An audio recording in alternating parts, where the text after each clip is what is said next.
Thank you for joining me on the Southwest Florida Business Podcast. I'm your host, Chris, and I'm joined today by Ashley King and Brett Palladino from Jobrox.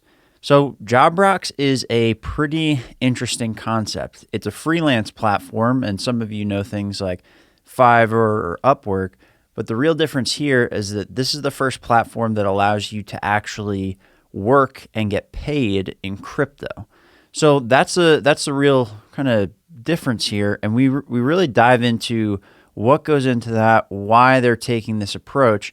And just so you guys know, I've been friends with Brett for, probably about 8 months now, and in that time of getting to know him and talking to him, he's already a business owner, he's already in the tech space, and the amount of stuff that he knows about crypto and how it can be used and the way that other countries are using it, it's kind of mind-blowing. So I'll share that up front because Brett is a quiet guy and he doesn't talk too much on this podcast, but don't mistake the lack of talking for a lack of knowledge on this front. So I'm really glad that we got to have this conversation. It was nice to meet Ashley. And it's really interesting to see how they think about these things because it's more than just, hey, work for crypto. It's, hey, work for this because of some of the uncertainties going on with the dollar, with the traditional financial systems. And whether or not you believe in crypto or you think it's stupid or whatever it might be, it's definitely worth listening to and worth checking out, especially if you are interested in it. Because one of the main points that we cover in here is just rather than investing in crypto, why not actually work for it instead? It's a lot less risky feeling. It feels less like you're, gambling or throwing your money away type thing. So give it a listen, see what you think, see if it changes your mind about crypto or about some of the ways that you can get into crypto that don't feel so like boiler roomy, stock market, buy kind of stuff. So I hope you guys enjoy this, and thanks for listening.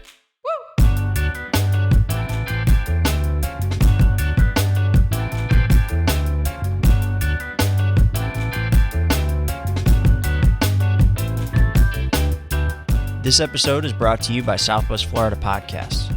If you're a business in Southwest Florida and you want to use a podcast to grow your business, scan the QR code on your screen or visit the link in the show notes at www.swflpodcast.com. Enjoy the show. Thank you, everybody, for joining us. We appreciate it. Ashley, Brett, how are you guys doing today? Doing awesome. Good morning. Good. Glad to be here. Yeah. Yeah, you on camera, not my favorite thing. You sound thrilled, Brett. Well, cool. Thank you guys for coming in and doing this. I appreciate it. And I want to ask you guys about Jobrox, and really we'll dive into a couple things, really what it is. I'd like to ask you guys how it got started, and then also some of the things that I do want to ask about on here, and we brought this up in our conversations before, but it was really around how people get into crypto, how people get into the freelance space, and it's really interesting what you guys are doing, kind of marrying the two of those. So maybe if we can start, Ashley, can you tell us a little bit about yourself, and then Brett, I guess we'll let you go too, and then I'm the boring story, whereas she's more exciting. So. Yeah, I don't know about that. So we'll start with you, and then we'll get into what Jobrox is. So my name is Ashley King. I'm the COO of Jobrox. I'm also the CEO of a couple other investment companies, acquisitions company, and then also a logistics business. And with Jobrox and just the cryptocurrency realm of world, it's something that I've always been very passionate about, just investing in general and learning about different currencies and learning about different just ways to invest, ways to look at what's happening with money and how money has changed and how people purchase things now. And so Brett and I came up with the idea of Jobrox as a solution, essentially, to allow people to have more freedom when it comes to how they earn, essentially. So Jobrox is the world's first online job marketplace that accepts cryptocurrency, and our freelancers and our consumers get to actually choose whether they're paid, in the dollar fiat or in cryptocurrency. Okay.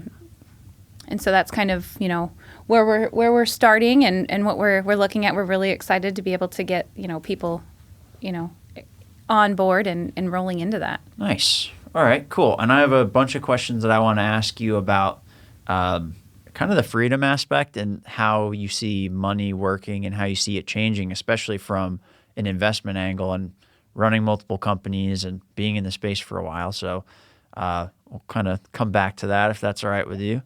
And Brett, tell us about yourself. I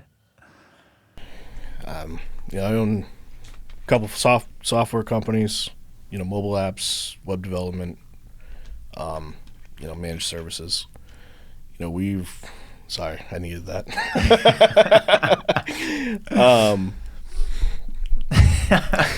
Pulling up the mic for you. It's spiraled into other things in the crypto space, such as NFTs and other types of development.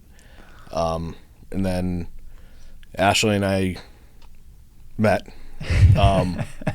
and just really grew a passion on creating a scenario where there's a gig economy for freelancers across the world to choose if they, because a lot of the dollar, there's a lot of fees. Yeah, so sure. A lot of the feedback that we've gotten is freelancers love the idea. So it was a passion about Ashley and mine, and we just started building it. Okay. Well, and it's I know you're hesitant to share about like your business and everything, but I have to say, just from knowing you for the past 6-7 months, I mean, talking with you and I've learned more about cryptocurrency from you than I've learned from anybody. So first off, thank you for all the knowledge on that. But it really is pretty fascinating to learn about it and just kind of the impacts that this might have on the global economy, the way that people do business, the way they trade. And in this case, you guys are really getting into the space of, okay, how does cryptocurrency impact the way that people work and are willing to work? So I mean, if you can touch on some of this, I mean, what are some of the ways that you see crypto serving freelancers, and how does that lead to actually more freedom in the way that you work and the way that you get paid? Well, with Jobrox, you essentially have the opportunity to get on as a freelancer and choose, the workload that you want to take on. Just like any other freelancer, you would look and see kind of what would be out there, or consumers can reach out to you in regards to a project that they're needing done. And this could be software, this could be helping someone write an essay. This is a whole realm of different things. If you have questions and need to ask an accountant something, there are so many different tools that the freelancers and the consumers can utilize within this. And then in addition to that, utilizing that to be able to then, use the funding that you would like, whether that be through the cryptocurrency, whether that be through fiat, whether that be through, Dogecoin, whatever whatever cryptocurrency was within the platform that that you would like to utilize. Sure. So with that being said, the freedom essentially is that you get to choose. No longer are you being dragged back to the office. COVID kind of put a squash to that. And a lot of people are getting called back to the office where they were very comfortable at home doing their work from home. They found a kind of a good routine, and that's kind of the realm that they like. They were more successful. Studies have found that people that were working from home actually were able to get more work done. Oh, really? They have, yeah. Oh, okay. So in addition to that, now you have the opportunity to make your own schedule and choose how you decide to be paid and choose when you decide to work on these projects. And that really, in turn, will help free up a lot of your time. It will help free up, and you are only as wealthy as your motivation, essentially, when it comes to this platform, because you can take on the jobs that you want. You can do as much as you'd like, and in addition to that, when it comes to the cryptocurrency side of things, cryptocurrency isn't going anywhere. Yeah. It's growing, it's booming. Nations have taken it on as their currency, such as El Salvador, such as South Africa. It's becoming something that is more consistent, and I think that people are beginning to recognize it more now, since it is backed essentially by something. There's only a limited amount. It's not just being printed as we're seeing with, the fiat. We're just printing money, and there's, endless, at this point, there's endless amounts of inflation. Things are going up. The cost of food is going up. The cost of fuel is going up substantially more than we've seen historically in the past when other times inflation has started to rear its horns. So by diversing yourself more, and in any economy, people, especially investors and people who are looking to obtain wealth or build anything for themselves, for their families, they're always looking, in the regards of, I want to invest, I don't know what. I don't know how, I don't know where to begin. I want to buy a house, I want to do this, I want to invest in logistics, e-commerce is booming, what do I do? Everything is so pricey and out of control. And this allows the consumer and the freelancer to be able to start with their investing. And all it takes is a little bit of their time, their knowledge, and their skill to be able to then start investing. So if we were to roll this into almost like you wanted to invest in a home, you want to buy a home, but right now you can't afford a home, or home prices are too high. You're not comfortable in purchasing. Sure. The blood, sweat, and tears, the sweat equity that you would essentially put into a home could essentially be the same way that you are with your cryptocurrency within Jobrox, and kind of looking at it from that side of things, and then continuing to build, expand, do those things within that platform, and getting people's feet more wet to cryptocurrency. Sure. Allowing them to be able to obtain, hold, have some, and then teaching how that process is going to work, because it is, different than the dollar. But if you think about it in this regard, if you take your dollar and you go down to your bank and you say, I would like to convert this to euros, are they going to hand you euros? Not likely. Yeah. But you will have euros. And essentially, I'd like to kind of get that same message around with the cryptocurrency side of things, how it can be fluid, and just because you're not holding it and you're not touching it necessarily, it's still a form of currency. It's something that people want. And the only reason the dollar is so important to people is because we've placed a value on it. Yeah. And now that we're continuously printing and printing and printing and printing, and the price of everything is going up and inflation is following, and it's directly impacting that. You can have the opportunity to kind of get in to something that's, already a big part of the rest of the world, and that people are very interested in. And a lot of the affluent people and a lot of people who have means and that are invested are working and actively gaining cryptocurrencies as a form of investment. Well, and in this way, too, you take the gambling aspect out of it in a lot of ways, right? So for me, as somebody that has learned about crypto from all of our conversations that we've had, Brett, is just I'm interested in it. I see the value in it. I see the craziness that's happening with the amount of money that gets printed. But then on the flip side, when you look at taking the money that you have and putting it in as an investment, I mean, it's standard news stuff, right? Ramp up the markets with, Bitcoin's crashing. Oh, Bitcoin is the next big thing. And you watch all these things go up and down on the charts. You feel like, okay, I have to take my money and I have to possibly gamble it in some way, because maybe I don't fully understand what Bitcoin is or what a certain kind of crypto is. Like, I just know everybody's talking about it. I know it has value, but I'm really nervous to put my money into it. But what if I didn't have to put my money in? What if I could just put some time in? I know how to, like in my case, I know how to produce podcasts, or I know how to edit a podcast. I can go and I can work and put in maybe 5 hours, maybe 10 hours, and make X amount in crypto. And now I have that, and it's now I don't have that mental leap of I got to take my money that I've earned and put it into, I don't know, something that could be a gamble or that I don't really understand. I don't know. It's less risky to me. Does that make sense? And I think it feels a little less intrusive too. Yeah. You're not opening your wallet to that you've already earned, and you're not opening your wallet to give it to something that could, like you said, it could be potentially a risk, and kind of getting around that idea to be exactly, and kind of allowing it to be a little bit more fluid and help. And then once you obtain the cryptocurrency, you're getting used to the cryptocurrency, that's where we want to help people, because we're seeing so many people become so incredibly wealthy in these areas, and we're seeing so many people continuously use it, and it's expanding and it's growing and it's building, and there's a whole a ton of people that are just so unfamiliar with it, and we want to connect those dots. We want to help those people connect those dots to that currency that is going to be very, very important in the years come. It's going to continue to grow. People are going to continue to want to, obtain it. People are going to use it. If you drive around anywhere, you go to a gas station, there's, Bitcoin machines to convert your funds.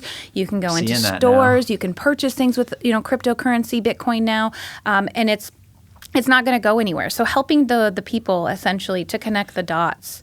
And then also, in addition to that, help, working with the Web3 enthusiasts, the people who are already very, very divulged in this industry, and giving them a platform as well to continue to grow their portfolio within that Bitcoin and that cryptocurrency, and allowing them to have an outlet to where they're already comfortable. They already know they want that Bitcoin. They're after it. They want, whatever cryptocurrency they're interested in, and then they can, use their skills to obtain it, which, the majority of, everyone I've spoken to in regards to, Web3 and that kind of thing, they're ecstatic. They've been wanting a platform like this. They want options. People now, they want options. They don't want to have to just, choose one thing. If you have the option to diversify within your skill set, why not when it comes to, how you're paid? Well, diversifying your skill set and diversifying how you actually store your money, or how you store value. It's you can do gold, you can do cash, you can do real estate, like you said, businesses. Crypto is just another aspect of it. So you're diversifying that piece, but also one thing you said that is pretty useful about it is you are creating a portfolio in this space. So especially if you're a type of person, you want like a specific type of cryptocurrency. The work you end up doing could actually end up being related to that, in some way. And you're really building out, in my mind, like a portfolio that shows other people like why they should work with you in general. So that side's interesting to me. But one thing I do have a question about on this. So you talk about connecting the dots for people that aren't familiar with crypto, and this is like a great way to get your foot in the door. So just so I know, you've been investing for a while. You run multiple businesses. So like you've been investing for quite some time. How long? Well over a decade. Okay. So I'm curious for your take, because Brett, we've talked about the future of crypto and where it goes, but being in investing, running multiple businesses, things like this, what kind of transition are you seeing happening now, and why do you feel so strongly about crypto being a part of the future of finance, really? I think a lot of the shift has to do with the uncertainty of the dollar. Okay. I think that with inflation, and also the fact that the dollar isn't backed by anything, right? So with that being said, with cryptocurrencies, you're seeing crypto used in a lot of different ways. There's not a ton of middleman issues with cryptocurrencies. You don't have all of the fees, the wiring issues. You don't have all of those different things that the dollar comes with. The dollar is highly, highly regulated, where cryptocurrency is deregulated, Bitcoin. And so having that deregulation and kind of splitting away from having something that's so highly regulated to something that's deregulated, and not deregulated in a bad sense, but it puts the power to the consumer, where the banks will shut off your debit card, right? Because they think it's a fraudulent charge. You got to call your bank and you got to say, hey, it's almost like mom and dad looking out for you, right? With cryptocurrency, and it can be very frustrating. It can be incredibly frustrating for people who are trying to do different things. You have certain limits on debit cards. You have certain limits on things that you can do within your bank. There was news that they were going to start charging fees for you using your debit card, one of the larger institutions, for using your debit card more than so many times in a month. So additional fees attached to things when it comes to the dollar. It's a money machine, where cryptocurrency is a currency and Bitcoin is a currency for the people. You don't have the big banks. You don't have the, all of that is involved in, and I have a history in banking. Sure. And so you don't have everything that's involved in that aspect of banking. And now you have essentially a currency that is for you to handle, for you to take, for you don't have mom and dad looking over your shoulder, essentially. And then in addition to that, it's up to you to make your decisions, and you're not going to be, you don't have that looming, type of. And so for me, it's interesting, and it's something that there has been a lot of value attached to it, because simply there's a limited number. Yeah. There's a limited number of cryptocurrencies. People are wanting it. People are using it to purchase everything under the sun that you can think of. Nations are taking it on as their, El Salvador, it's their country's currency. And so with that being said, it's just a movement, and it's a strong movement that's going to stand. And that's another reason, before, when I was investing in real estate, it was funny because everyone always said, Ashley, you bought all these houses, over this course of time, and then I bought a ton of homes, and then the market exploded. How did you know? Obviously I didn't know. It's just, it was the right time. It was, all the things were lining up. And then it was, Ashley, you bought a logistics business. And then all of a sudden, it was an e-commerce home delivery business. And then all of a sudden COVID hits, and guess what? Everybody's buying stuff online. Yeah. And so the transformation over the years, when it comes to housing, when it comes to, whatever businesses you're getting into, and this switch here, this jump within the cryptocurrency that people are talking about, it's becoming something that everybody hears about, Yeah. And it's something that, like I said, I'm passionate about it. There's value in it. There's, I love what it stands for. I love that it's a currency for the people. It's not big banks. It's not, you don't have the 1% essentially looming over it and controlling it. It's not that way. And so that's another reason, a big reason why I dove into the cryptocurrency and the software aspect of things. Okay. Got it. So I don't have to compete with that, do I? You got to compete with that now. No, I'm just kidding. But so, I mean, well, in this case, so Brett, how did you actually get into crypto? Like, how did that start? Because I want to know how you got into this as well, because I think that'll kind of highlight how this business came about. So 3 years ago, I had this sales rep that came in that had his own hedge fund, had extensive financial services background, and he was always talking to me about Bitcoin and Ethereum. Like, dude, what are you talking about? Like, because I was where a lot of beginners are today is where I was also. Yeah. And he kept talking to me about it, and I guess I started picking it up on my own, and I think I bought, like, when I first got into Bitcoin, I think I bought like $20, whatever, you lose $20, it's coffee. And it went to 80, 190, 210. It was like, holy crap, this is pretty cool. Yeah. So then I started investing more time in,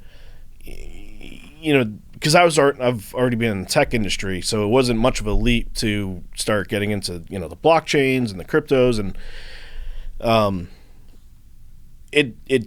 as I learned what crypto has to offer, it became more and more passionate. I became more and more passionate about it, because there are a lot of problems with the existing system. Yeah. Right, we're at the mercy of, the worthiness of banks. Yeah, that's true. I mean, do you feel like that's? I mean, having a background in banking, do you feel like that's true as well? I know we talked about the debit card aspect, but I mean, you feel like that's the case as well? Correct, and you are 100% at the mercy of the banks, and you have your rights and things like that, and you are able to get your funds. But it's you're. I feel like the sense of security is overinflated by how much they regulate you when it comes to. What do you mean? So your sense of security within the banking system, they have all these things set up, right? Like, if someone steals your money, we're going to, take care of, we'll make sure that you get those funds back. Yeah. There's lots of stories of lots of people who have had their funds stolen fraudulently, and they don't get their money back. Mm-hmm.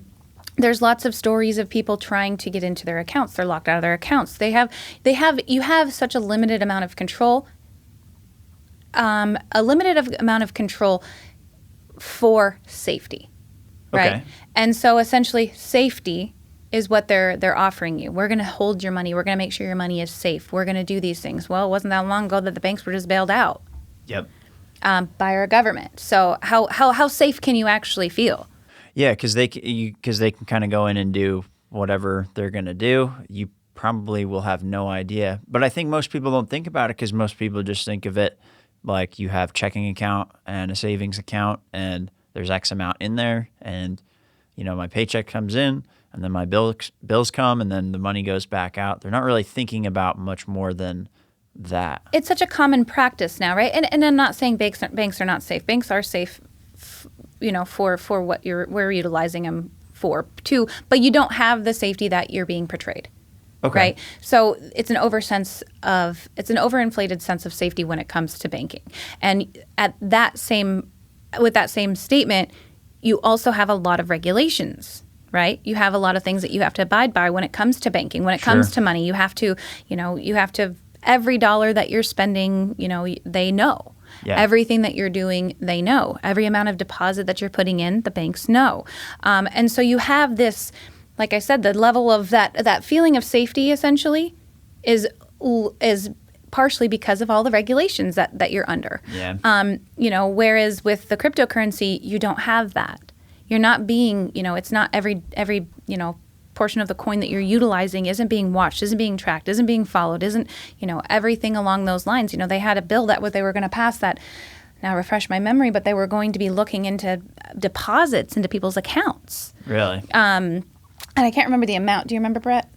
I don't. It was like anything over X amount. I think it was like $500 or something. And then $600. Was it $600? That was the And they were going to start looking, they were trying to pass a bill to start looking into everyone's accounts for more than, $600 in deposits. Now that's incredibly intrusive and that's, Yeah. So who would be looking at those accounts? What bill was this? This was for I believe it was the IRS or the government. Now I'm can being just tested, automatically audit you without any kind of. Well, Biden was looking into, and I would have to pull up my. That's all right. I don't have enough information to speak. Yeah. Knowledgeably enough on that, but there was a bill, and we can kind of touch base on that once I get some more information. I hate to speak out of turn, but the general gist of it is the same. And the IRS can seize your accounts. Yeah. You have there are things that, and a lot of those things most people aren't too concerned about, and that's okay. Yeah. But that's the sense of security that people have. That you have that sense of security, but then you're also tied down to a lot of different regulations. People are getting sick of that. People are getting tired of not only is the dollar not going as far, they're being charged on their bank accounts, fees, different things like that. They don't have as much control as they originally thought. We're starting to see banks kind of doing more in that control aspect. And like with the dollar, it just continues to be printed. Yeah, it seems like they can go in, whoever they can go in, they can print out a bunch of money, pretty much devalue what you have. It's like you're holding something in your hand, and while you're asleep, you wake up and it's like dissolved in half. I mean, look at gas prices, look at food prices, food shortages, baby formula shortages, like all this stuff. It's pretty nuts. And then if you look at the stuff that happened in Canada, that was one of the biggest red flags for me, just that made me go like, okay, I really have to invest some time into understanding what crypto is, because the fact that they could go in and seize people's bank accounts, that let's say you had a case, right? You can maybe make a case if there was a handful of people or something that you wanted to call domestic terrorists, whatever it might be.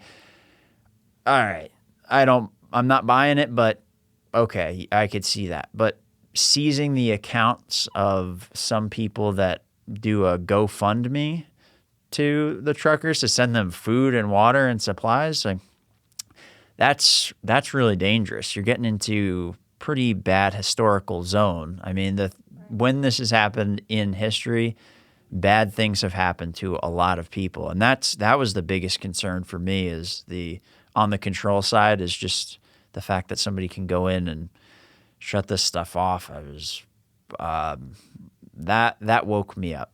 I guess I'll say.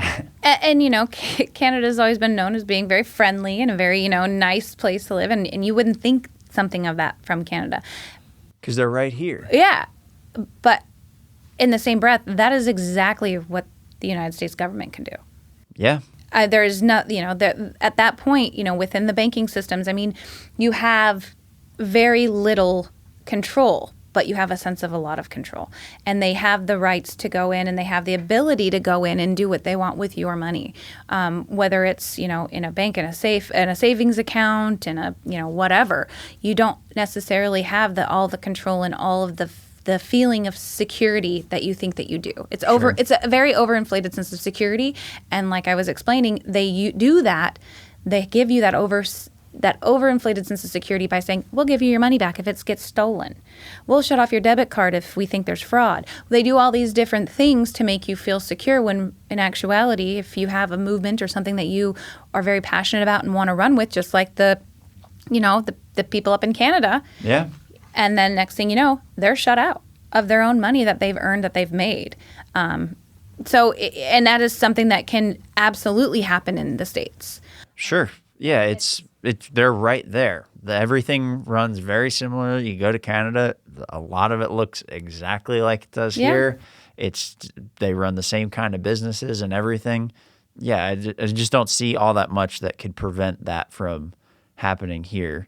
I don't know. That's how I'm seeing it. I used to use Chase, and that's how you buy crypto, right? Your debit cards or your ACHs. I went to go put crypto on my debit card, and they were stopping the transaction. So I called them, and it was like, what the hell? Like, I'm trying to do a transaction, it keeps getting declined. And the response from the operator is, well, we don't allow those transactions on our debit cards.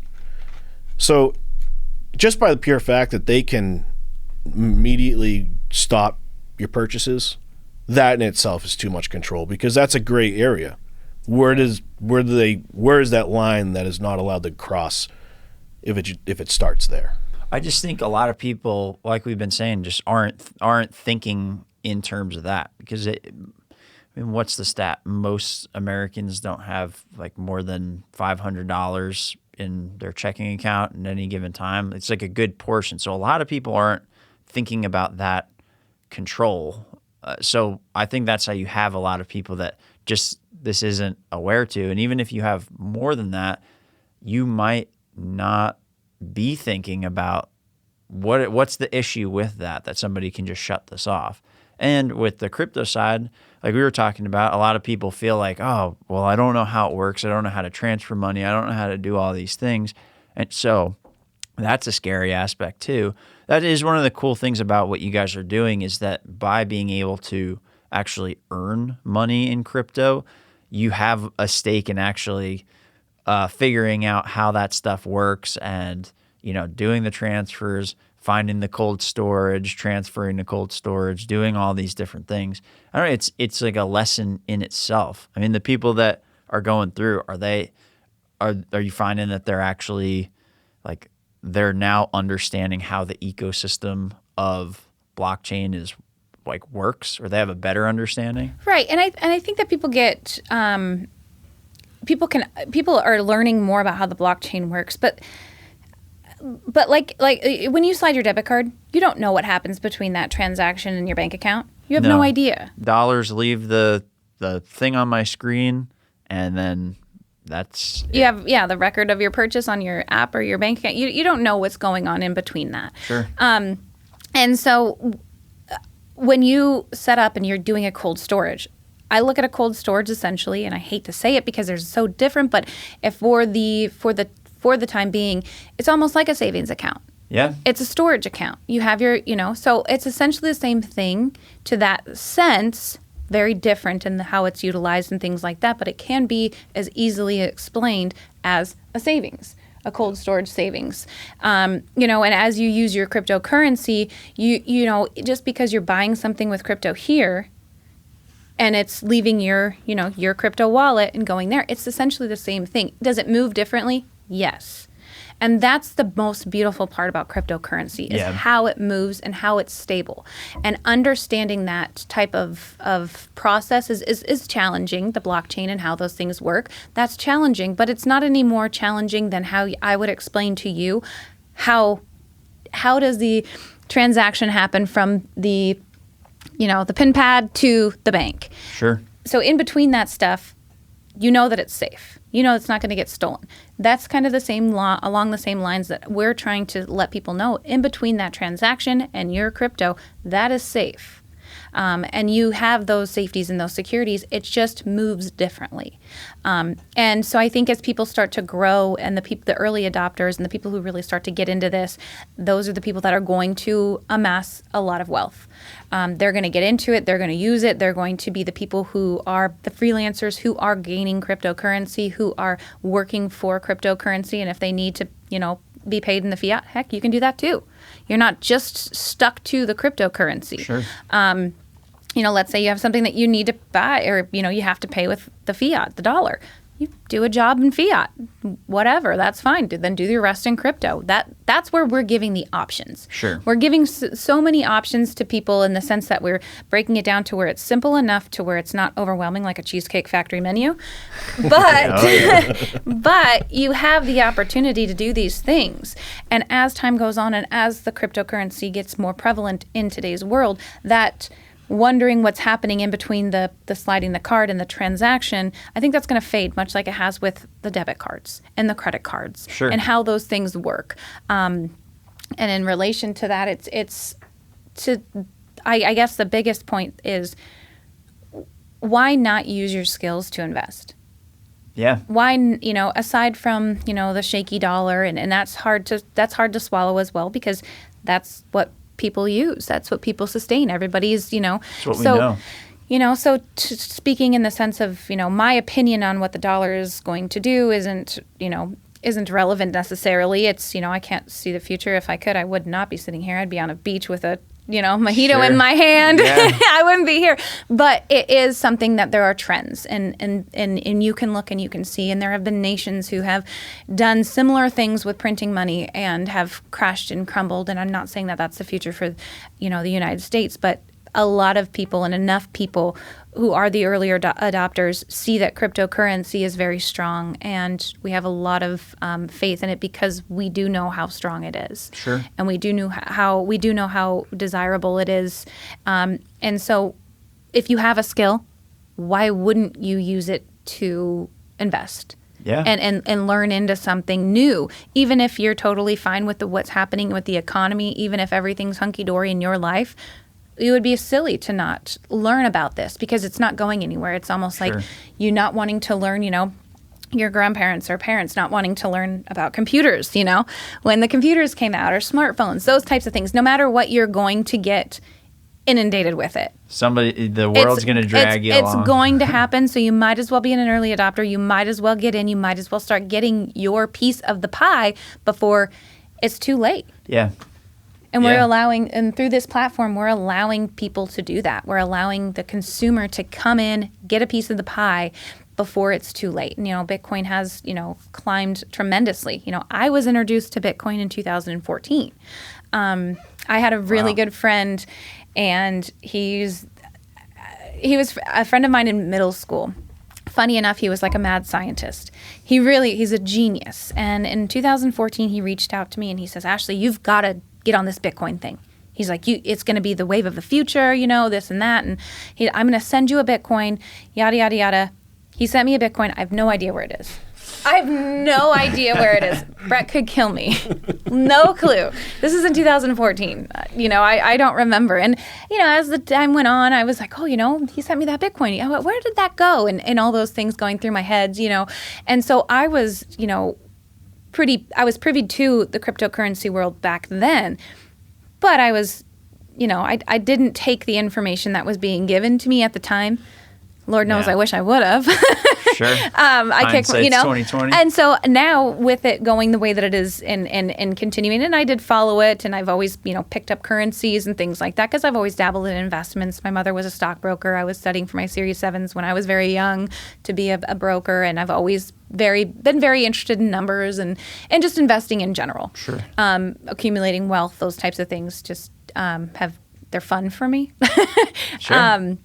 So with that being said, I've been inundated with it, but I hadn't been as strong as I should because I'll be honest, I didn't understand it. Yeah, it's a lot to understand. It's when somebody comes at you with this stuff, you're like, what are you even What do you talking mean you're about? going to replace money with this online weird thing? It's I can't hold it. I can't Yeah. see it. If I can't feel it or touch it, then it's not real type thing. Yeah. But I think that is why the platform's cool, is because you can actually learn all this stuff and you take a lot of the risk.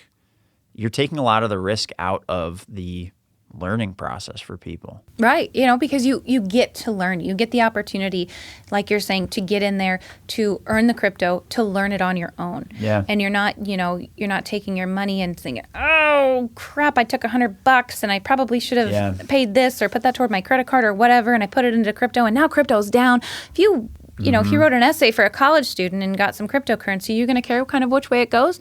No, you're going to care once it goes up. Yeah. But you're not going to have as much emotional attachment to those funds if they go down a little bit. Yeah. It's just like the stock market. Most people fail in the stock market because they sell too soon. They don't hold. They don't wait.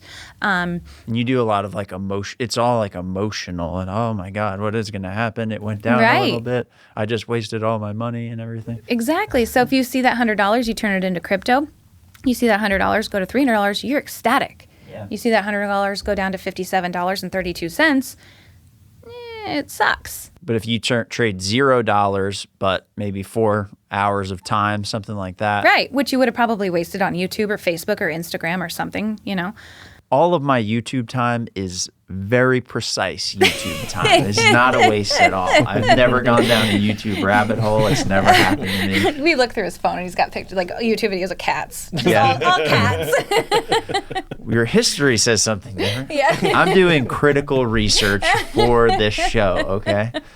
But, all right, cool. Well, guys, before we kind of wrap this up, what else do you have? Is there anything else that you guys want to touch on that you think is pretty important about what you guys are doing?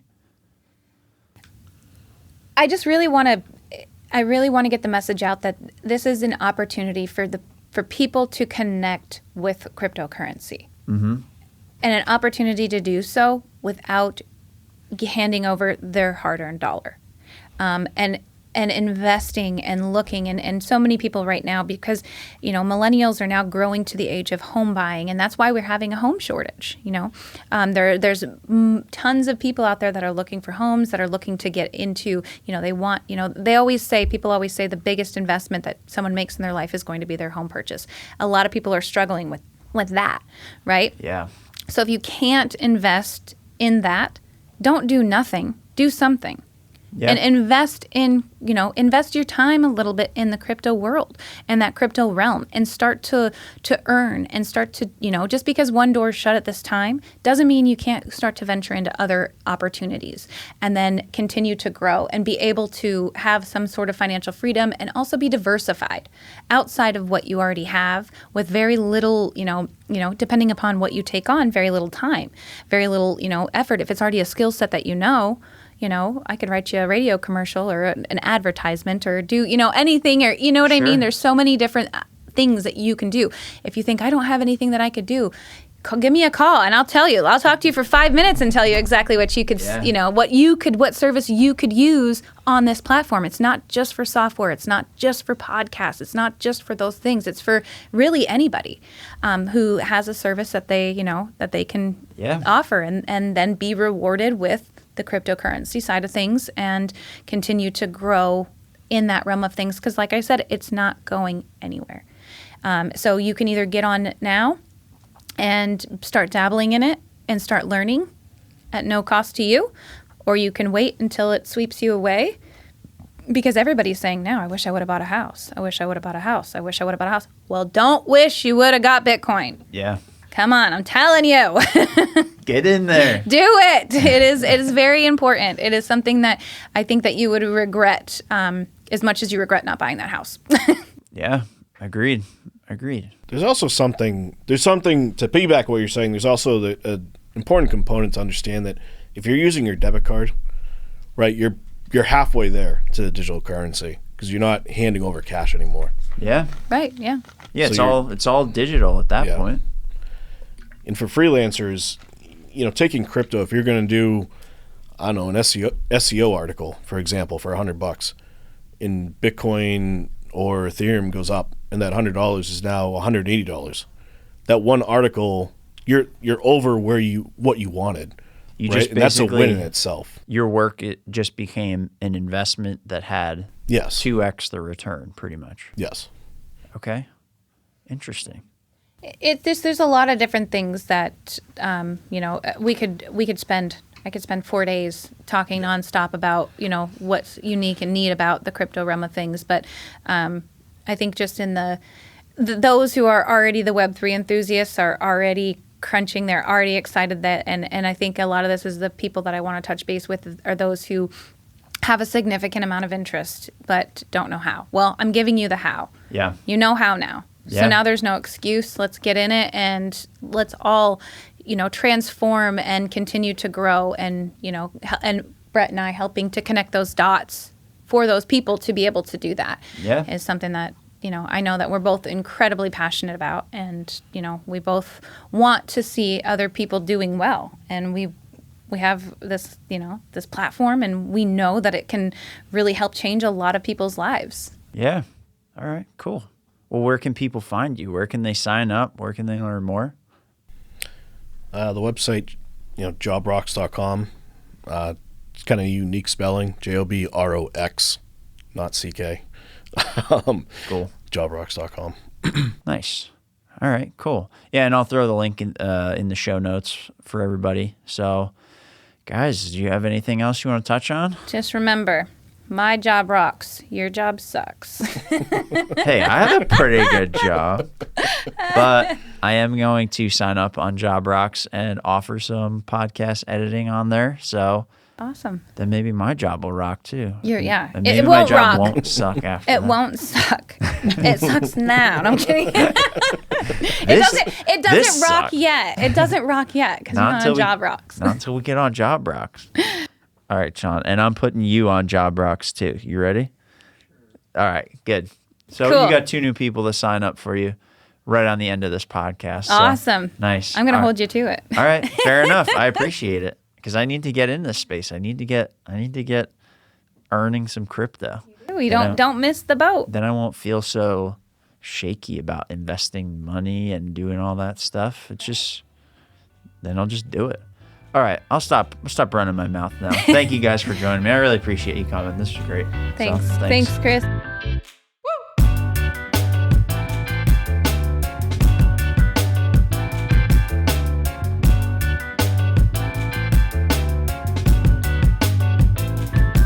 This episode is brought to you by Southwest Florida Podcasts.